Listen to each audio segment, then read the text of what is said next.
Hi, this is Holly, Hello, this is Christy. and we are a sister duo, and together we have conversations we weren't having anywhere else. So if you've been asking yourself, is this it? Pull up a chair because we're going to talk about the men we desire. This is Henlet's Collective. Welcome to today's podcast. So, we're going to talk about a topic that I think we should be talking about. Most definitely. So, we're talking about those fantasy sexy males that dominate in books. Oh, yeah. So I'm addicted to TikTok, and there's a hashtag something, it's called Book Talk. And all my book girlies know that this is a real thing. And it's usually maybe like some sexy guy. He's probably dressed in black. He might wear a mask. His shirt might be undone. And sometimes he has like a motorcycle helmet or something. And he'll say, "Get in the car, Elizabeth." Or maybe I want to hear, "Get in the car, Holly." So, first of all, I've never heard of the term book talk. So, you are teaching me something totally new. And second of all, is that really what you want? Okay, look, I think that we're drawn to the powerful and dominant, larger than life characters that they write in fantasy, romantasy.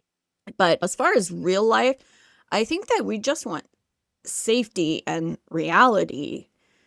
I think fantasy is so easy to put on pen and paper, but to not have control over our own selves is that might be kind of hard to live with in real life. Let's talk about some of the traits that we love about fantasy relationships. Well, wait. So before we get into that, I have a question for you. We've been talking about this subject for this whole past week, and do you remember those books that grandma used to Yeah, give us? yeah, What yes. what were those? What were those names? What was that? Like the Danielle Steele type books. I mean, Yeah. I've been reading since I literally since probably I could read, and I just read those. And obviously, as a 10-year-old, you should be reading those kinds of.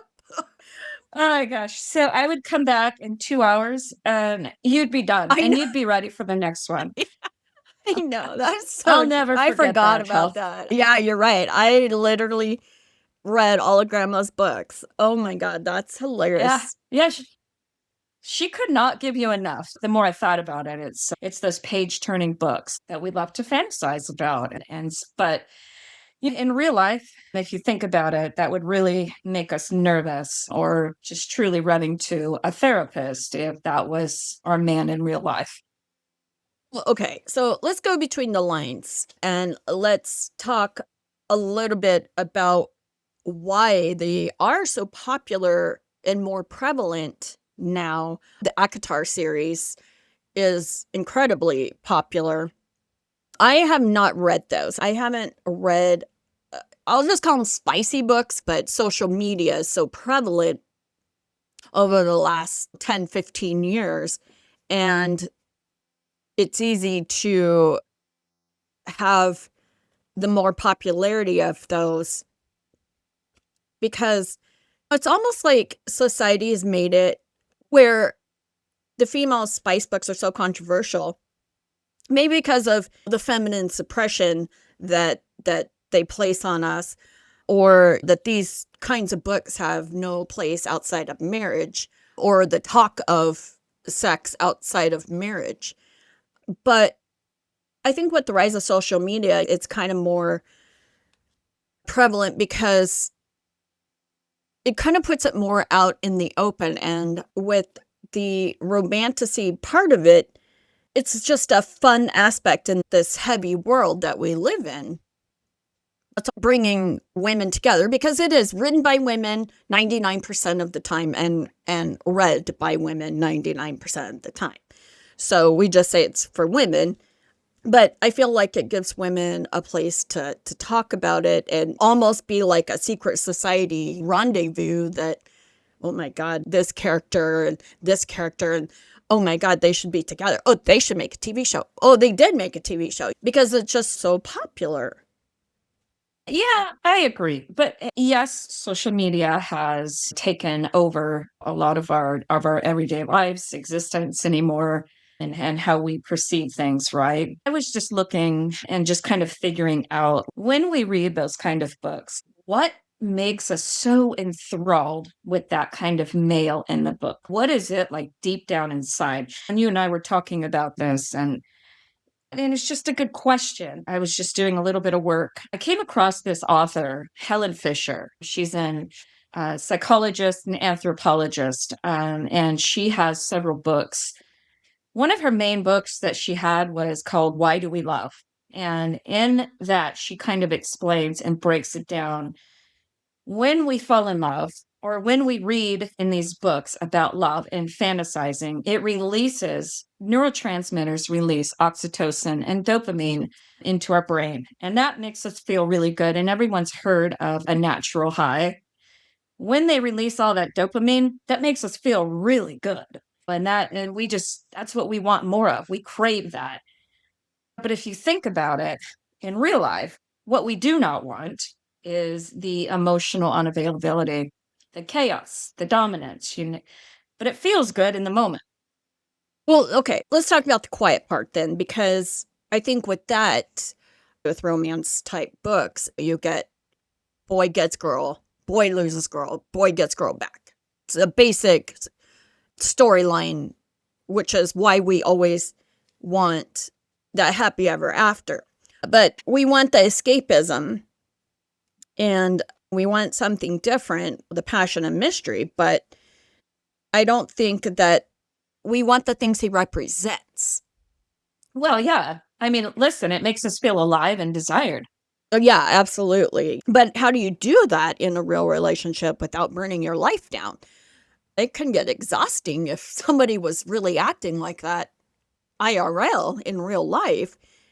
There's a couple of things here. So between the love and hate line, because I love it when he does this, but I hate when he does this. Or in the popular 50 Shades of Grey, I've never read the books, but I'm just imagining from everything that I've heard, because girls would talk about it all the time at work, and she couldn't say no.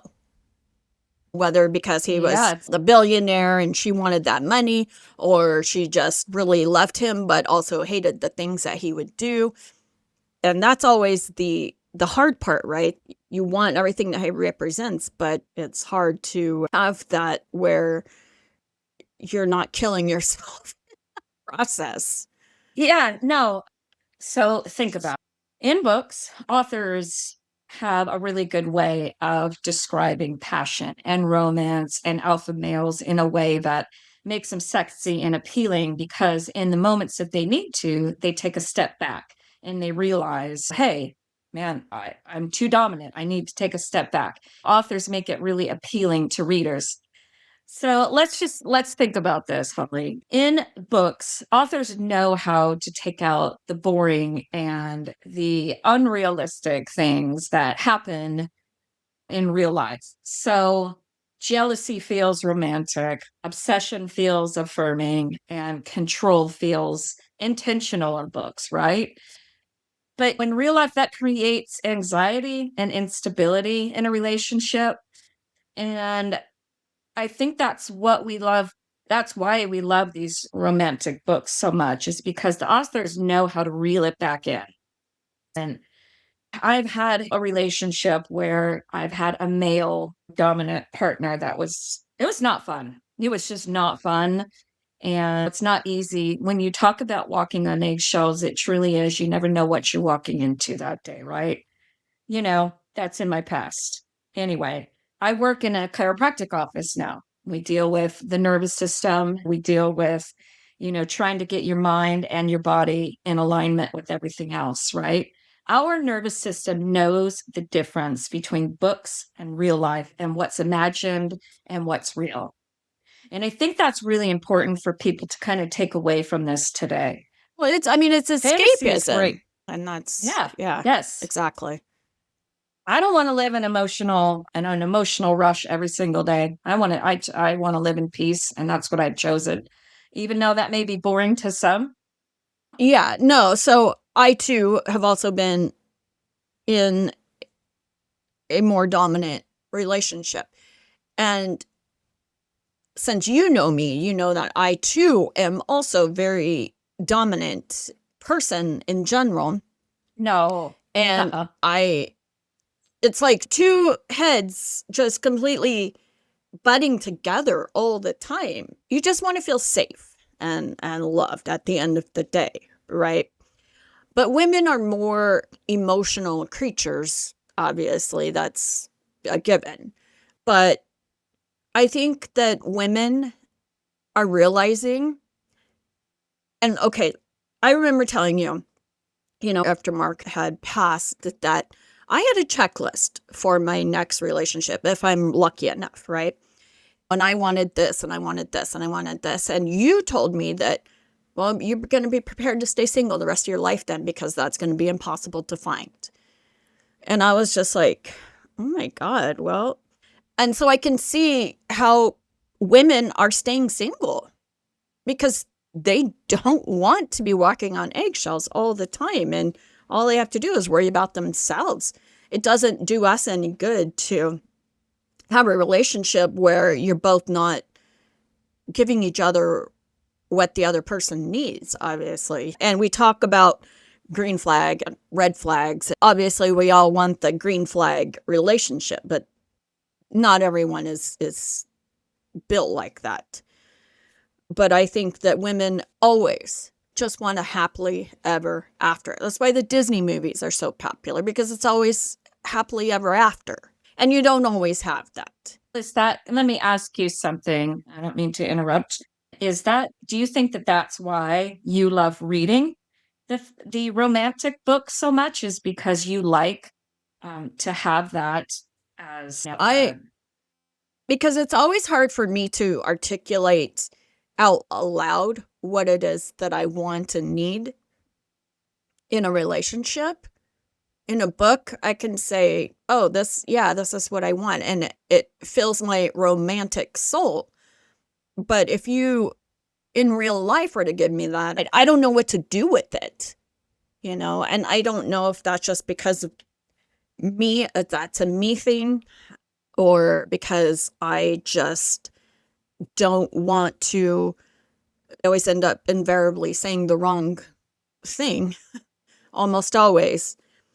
And books just give me that, if I could articulate this is what I would truly want to say. So yeah, I will read it for escapism for sure, and always have that romantic happily ever after, because I like the romance part of it. I don't need the dominance part, because I think if somebody really were to tell me, get in the car, Holly, I'd be like, you know what, buddy? Here, let me give you. I just don't think that would be truly for me. Like, that would just be so chaotic for me. I mean, that's not for everyone, though. Some women, it just is different for every woman, all spectrums of it. Yeah, but I think that's why it's so fun in books, because I don't think that we want that in real life. We just want to be seen and chosen and feel desired, is all. That's, I think, our main objective, to have. Well, it feels good. So in the beginning of a relationship, think about it. It's exciting. It's new. It's passionate. It's all the things that you could ever dream about, right? Yeah, that's true. As you start to get into, as you start to get into the relationship, it takes work. It takes commitment. It takes communication. It takes so many different things. And in books, it never goes through all of that. It's always so exciting and passionate and new, and you're going to forever be loved by this fantastic, sexy male. Yeah. In real life, I can guarantee you that's not what's sitting down in my living room. No, that's I mean, I mean, don't get yeah. me wrong. Yeah. I have a very peaceful, loving, committed relationship, but is he going to sweep me off my feet? No. No. I think maybe, okay, I think as you get older too, and more into a longer relationship, that you just find what does bring you peace, because, and maybe the occasional surprise. I know you personally hate surprises, but hey, here's some flowers. I was thinking of you today type thing. For me, you could always bring me freaking chocolate and wine. I'd be happy. But Oh, you mean like when you surprised me in Ohio from, yeah, 1,500 miles? Merry Christmas. But anyways, but that's what I'm saying. It's, you don't want to be surprised with a violence and chains hanging in your bedroom. You want to be surprised in a loving way. Or, hey, I know you've been working all day. Here, I've made dinner. Those kinds of surprises. Because of the safety and the reality of our everyday lives. I mean, could you imagine having an everyday where you have to constantly do what your partner wants you to do because they are that dominant character? And I couldn't imagine. I feel like they don't really know you at that point. They just want to have control over you. And I like to have control over my own self, my own existence and surrounding area. I don't need somebody to control that for me. Yes, to an extent, I truly believe, and I concur with everything you say. There are things that you and I probably do differently. I like a lot of different things than you. And so, but do I want to be told what to do and how to do it? Oh, heck no. No, I wouldn't. I wouldn't be. I would probably set down my foot and see ya, Yeah, yeah. and that's, if I'm being honest. So, but here, I just want to just kind of tell you, but in Wikipedia, an alpha male is described or defined, excuse me, as this. An alpha and beta male are terms used to describe a perceived social hierarchy among men. An alpha male is typically defined as a man who is dominant, assertive, and occupies a high social or professional status. So let's really break down the traits between an alpha and a real life trait. So in an alpha male, dominance would probably equal control. Confidence would equal ego, and the leadership would equal inflexibility.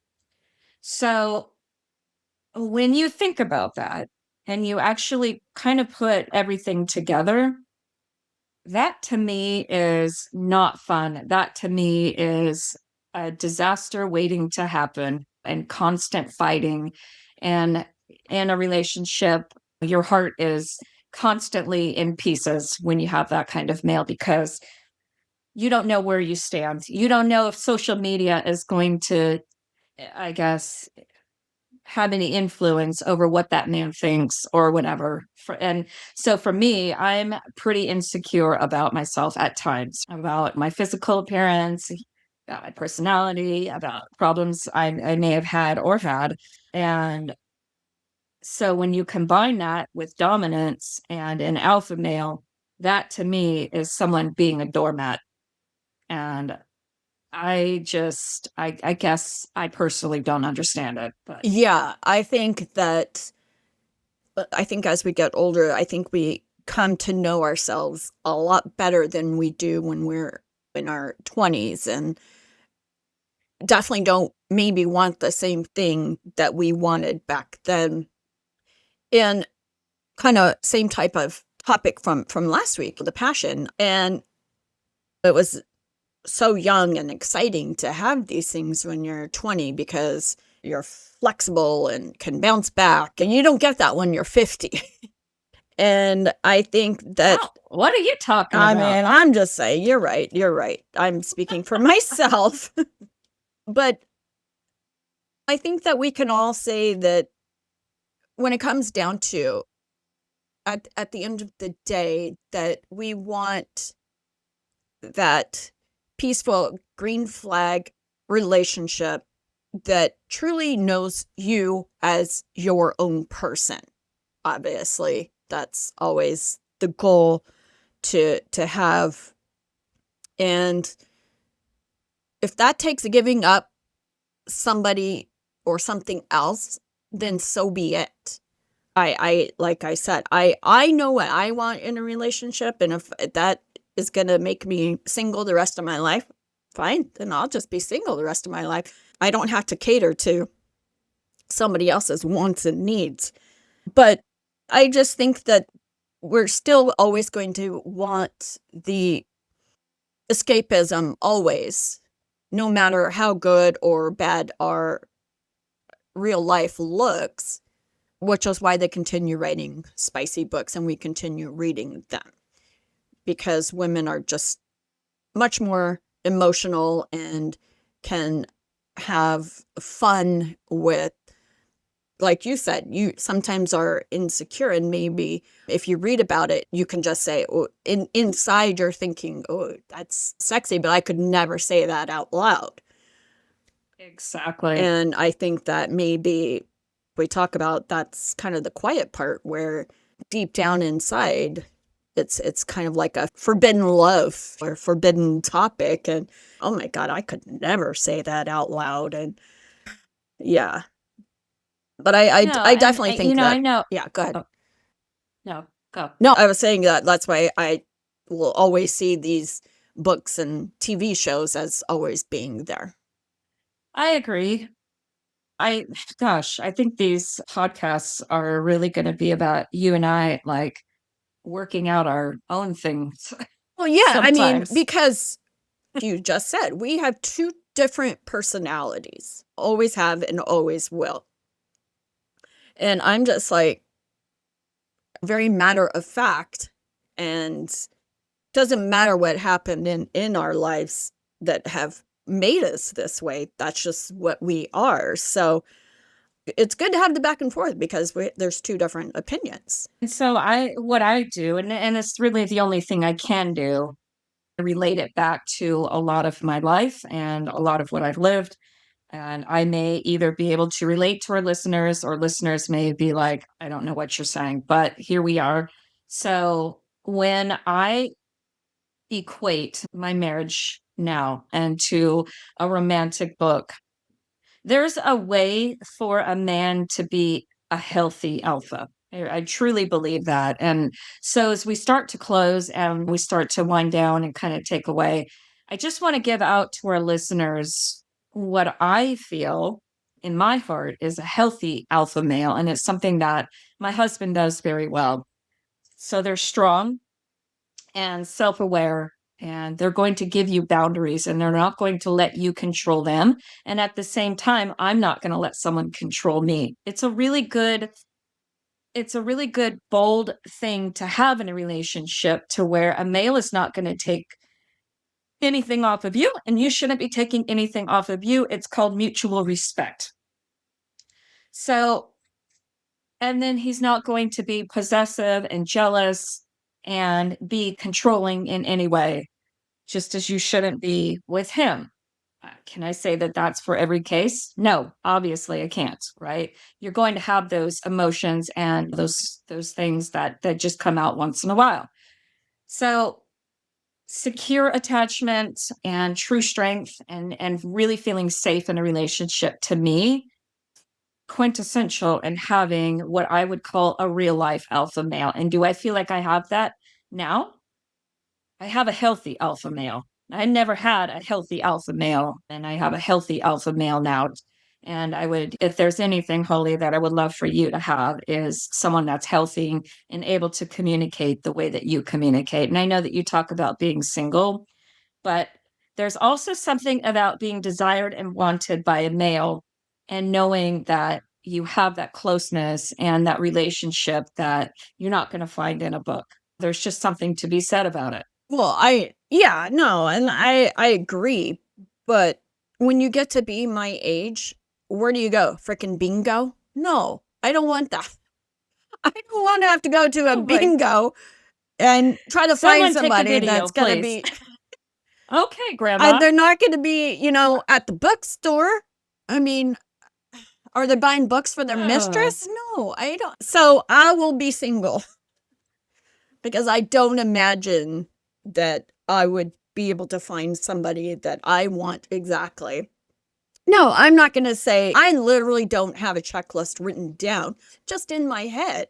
And it's just basic humanity needs. Somebody to cook dinner with, somebody will help me in the kitchen, somebody will take a walk, somebody that's going to hold my hand, somebody that'll walk with me with the dog, somebody that'll sometimes surprise me for, hey, let's go do this. Somebody might be spontaneous a bit. Somebody that, those are just things in my head. I want somebody that's smart, somebody that is smarter than I am, somebody that is funny, because you know me, I rarely laugh and smile. And those are just simple, I think, needs. And if you notice, I never said one thing about looks, because that's not what you should be. I don't know. You don't want that sexy man all dressed in black? Yeah. Come Give me on. the motorcycle. Oh my God. What is happening? Right. Oh my All gosh. right. I'm glad that we had this discussion. It was really fun, because I think that is important, that we don't confuse passion with chaos, or burning everything down around us because we want to have control over everything. So let's go ahead and do a hen house check-in real quick. What's one thing that actually brings you that spark in you? Okay. I'm going to say this podcast.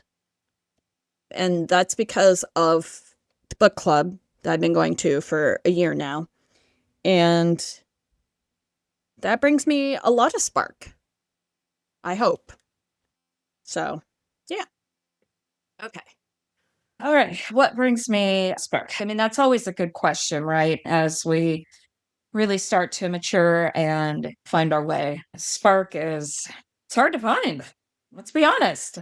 I mean, this kind of just relates back to our podcast last week about about our passion and how our passion is lost, right? But I think sparks for me in a relationship are it's such the simple things for me. It is such the simple things. For instance, I just found out last night that Jason is planning on doing something special for Valentine's Day. And that just kind of melted my heart, because we don't normally celebrate Valentine's Day. It's just not something that we believe. It's a monetary holiday, and it's not something that we celebrate. But it just kind of reminded me, like, that is just so sweet. It just, when he does small things like that, it always reminds me how much we've just truly evolved and have just truly communicated and made this just a really strong relationship. And has it always been cookies and unicorns and sprinkles and ice cream? No, of course, no relationship is. There's communication and there's constant work on it, always, with any relationship, really. It's easier with this one, but I really do believe it's opening the truck door. It's pulling out my seat. It really is the small things. It's giving me a kiss every day before he leaves for work, whatever it may be. It's just truly the small things for me anymore. I really enjoyed this discussion, because I can see it, I didn't why people are. I didn't think we were going to have enough to discuss. Yeah, no, this is great. This is perfect. But I love reading romance books. I'm not going to say spice books, because, yeah, some of it sounds a little cheesy and a little uncomfortable for me. But I do like the romanticy part of it. And I will always hope for romance in people's lives, however that looks for you. But I think as we continue watching romance movies, Hallmark's a good example of a small town girl or small town guy, a big city person for an ad exec. Marrying a prince. Yeah, exactly. We just eat that stuff up. And I don't think that there's anything wrong with it. It's just that we know truly what matters in our lives. And I think that's a great place to be.